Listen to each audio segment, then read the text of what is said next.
This video has been brought to you by Meso CNC Controllers. Hello again everyone.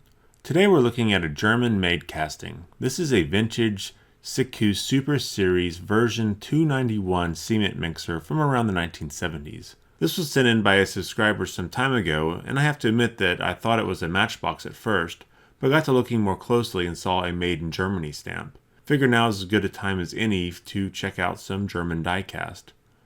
Like a lot of castings from this time, the entire mixer is made of metal with only a few plastic parts here and there. The casting is not in terrible shape. The only major issues are the paint chipping and the chute in the back is broken and missing. The subscriber that sent this sent two of them, and both are missing the chute. The gimmick for this casting is the drum actually turns when you turn the wheel on the gearbox. I didn't know it at this time, but the drum actually has fins inside, so I assumed you could fill it with sand and then turn the wheel and it'll begin pouring it out. We'll take a look at this again later. This truck is in 1/55 scale. I figured I would put a similar type of truck in 1/64 scale next to it for size comparison.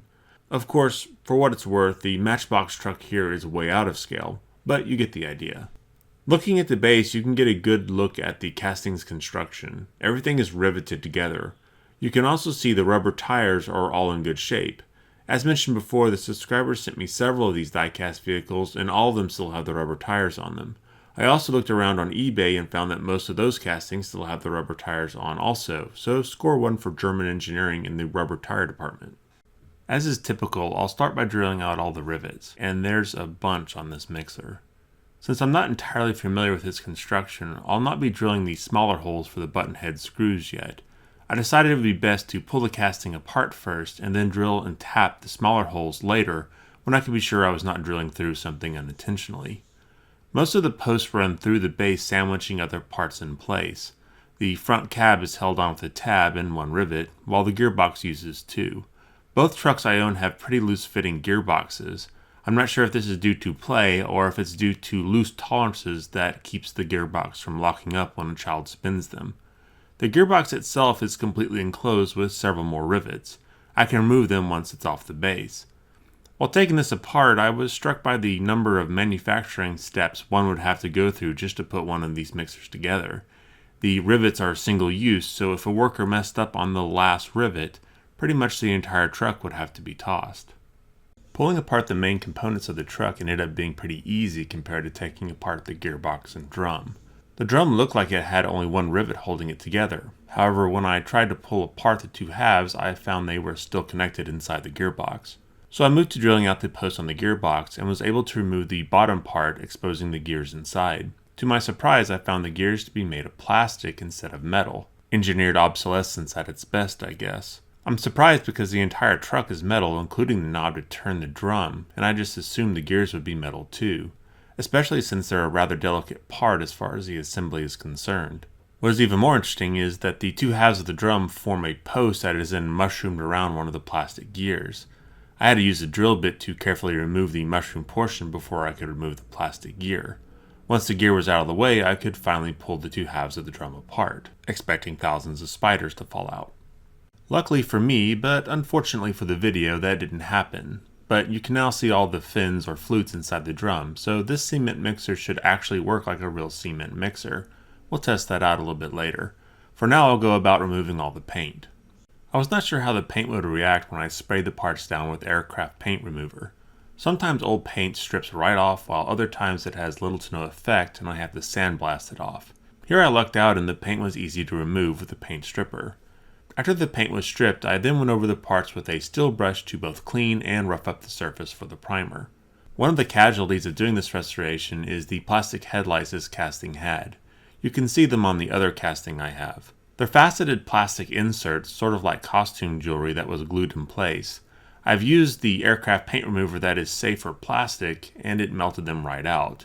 To be honest, I have not used that product on a piece of plastic it did not destroy. Whatever plastic it's supposed to be used on definitely is not used in these toys, so I'll have to fix this later. Next I'll go over the casting and remove any major flashing issues with a small file. I have to admit this casting was really clean and not much filing was needed. Last I drilled and tapped all the posts to accept the small button head screws so I could put the casting back together. With all the metal work done and the parts clean, I could move to priming the surface with some surface primer. I decided on 2 light coats of primer. Unlike 1/64 scale cars, I don't have to worry as much about drying out the details, but it's still wise to keep paint layers as thin as possible. Once the primer is dried, I can go about painting the model. Now I decided to paint this casting with Testor's enamel rattle cans. If you watch my videos, you know I'm not a big fan of rattle cans. At these scales, it's like painting a car with a fire hose. It'll get the job done, but results will vary. However, I recently picked up a pack of these spray tips that Testor sells and thought I would test them out on this mixer. The idea behind them is to change the spray pattern for the project you're working on. I get a lot of people wanting to get into this hobby but not want to spend a lot of money on an airbrush rig and want to know if they can use rattle cans. Of course you can, but you'll find, or at least I have found, it's much more difficult or has a higher learning curve than an airbrush. At least in this hobby, learning to use an airbrush to paint t-shirts is much more difficult and requires more control than using one to paint a car. Anyway, I'm digressing here. I was hoping that these tips would restrict the paint flow enough to allow smaller parts to be painted like using an airbrush, but what I have found was not the case. They only change the pattern and don't seem to change the flow rate at all, so the tip that gives the smallest pattern really is like a fire hose. I had started with this tip thinking it would restrict the flow the most and had to strip the parts due to runs. In fact, I went through all the tips and found the only one that is really useful for me was the tip that created the widest pattern. This makes sense as the flow stays the same for each tip, so the tip with the widest pattern needs to make the smallest droplets of paint and spread them out the most. This made painting the parts much more easier, but still nothing as easy as using an airbrush. However, if you don't have an airbrush and want to use rattle cans, this would be a useful option, though a pretty expensive one as these tips cost around $6 for the set. Since we're talking about spray cans and spray tips, I thought I would show off another useful product. This is a U-Can, which is a very innovative product with a very unimaginative name. This can lets you make up a rattle can of whatever paint you like, so if you decided you want a spray can of acrylic paint, you could pour in your acrylic paint and then use a bicycle pump to pressurize the can using the included adapter. Now in all honesty, I bought this more for the adapter than the can, as the adapter works on many different spray cans, including the Testor's spray cans you saw earlier. As these cans run out of pressure, I can use this adapter to repressurize them. The marketing on the can shows a bicycle pump, but I found this to be impossible as you have to hold the adapter on the can while pumping the air into it. You might be able to do that with a bicycle foot pump, but probably not the hand pump. I'm lazy, so I just went with a small air compressor set to the max pressure the can would allow. Once the can is full, you just pop on the tip and you're ready to go. I've actually never used this to spray paint, though I'm sure it works fine for that. What I do use it for is to clean out spray can tips, especially the $6 ones I just bought. Instead of paint, the can has lacquer or paint thinner inside. After I pressurize it, I place the tip I want to clean on the top and spray the thinner through the tip. This will remove any paint in the tip, prolonging its life. Of course, this only works on tips of the male variety that use this female can. It will not work on the male cans with the female tips like a WD-40 can. However, there are some adapters you can make that will allow you to do this, and I'll link to some videos below showing how. If you don't want to make such a thing, another way of cleaning these tips is to use the can of brake cleaner, which has the male cans. Just place the tip on the can and spray the paint out. Alright, again I'm digressing, so let's get back to the mixer. As I mentioned before, both mixers I have are missing the chute in the back. To remedy this, I went into Tinkercad and built a new one that I printed off on my 3D resin printer. Now I didn't have the part in hand, so I had to just go off pictures I found online. So I couldn't get all the measurements perfect, but it does look and work the same way the original looks to have worked. To get it to look metallic, I decided to use some rub and buff. This stuff always looks great on plastic and resin items and doesn't require any work after it dries, other than to buff it out. While I wait for the rub and buff to dry, I'll go ahead and clean up the wheels and axles. As mentioned, they're in good shape and are just really dirty, so I'll clean them up real quick with some soap and water and a toothbrush. While I'm at it, I'll go ahead and clean the interior plastic also. For the plastic windshield, which is also in decent shape, I'll do my usual polishing wheel with the Plastics Polishing Compound by Magirus. I really like this stuff for polishing plastic parts. It's amazing how well it works and how fast. It especially works well on these windshields. So at this point the truck is ready to go back together. and while I would love to bore you to death with me struggling to put it back together, I'll instead save us both the pain and fast forward through the process. I ended up missing a few of the posts and had to go back and drill them out. For the drum and main gear, I ended up tack gluing it together. That is, I only used a very small amount of glue to hold the parts together, but not enough to hold it if I decided to take the drum gearbox assembly back apart. I don't see myself having to do this, but I like having the option available if I ever need to. When I placed the gearbox back on the base, I left a small amount of play in it just like it originally had. It felt like the drum would lock up if I tightened it down. I have to say I'm not a huge fan of the Tester's enamel paints. This mixer sat for 3 weeks before I put it back together and it still feels slightly tacky. I know spray paints take time to fully cure, but this is just crazy. Another complaint I have is that for as thick as the paint goes on, it feels like it needs a second coat, but putting on a second coat would drown out all the details, not to mention another 3 weeks of cure time. Eventually I got everything back together and working as it was.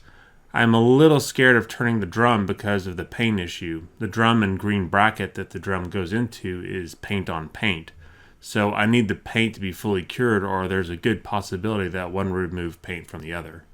The last thing I need to do is fix the headlights. I looked around for some costume jewelry that might fit, but didn't find anything that looked correct, so instead I ended up 3D printing some headlights to go into the holes. These were glued in with some super glue. I ended up having to put them in mostly off camera given how small the parts are. I thought about using the chrome pin, but a lot of people have asked for me to try out white instead of chrome for headlights. I have to admit I like it. Alright, so what are my final thoughts on this? Well, I'm definitely not a spray can artist, and much more prefer an airbrush over a spray can. Of course, this video is not created to show off my poor rattle can skills, and instead was about trying out tips to see if a rattle can could be used more like an airbrush. And well, the results sort of speak for themselves. If you think about it, getting a rattle can to act like an airbrush is probably not very easy to do. Airbrushes pass a lot of air with a small amount of paint.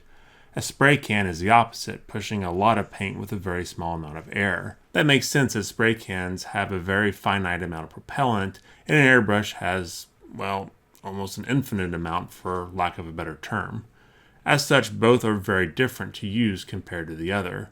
I don't use rattle cans at all and find them infuriating when painting small parts, but I know a lot of people who use them all the time and get great results and love them, so to each their own. But I do feel spray cans are more difficult to master compared to an airbrush, and unfortunately using these spray paint tips by testers don't help all that much. However, to be fair, I haven't tried them out on other paints and they are designed to be used on other manufacturers, like Rust-Oleum.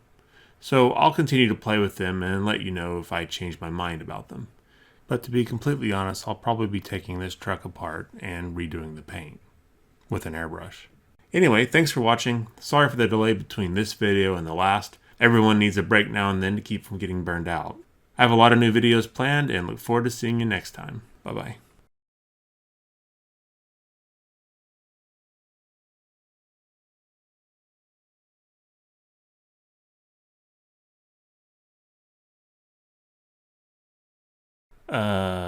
Why are you still here? Oh yeah, you want to see the drum in action. I did promise that. So I'm going to use the other mixer because, as I said, the paint hasn't fully cured on the restored one, if it ever really does. I'll be filling the drum with salt. A subscriber mentioned using salt as it's easy to wash away as it dissolves in warm water.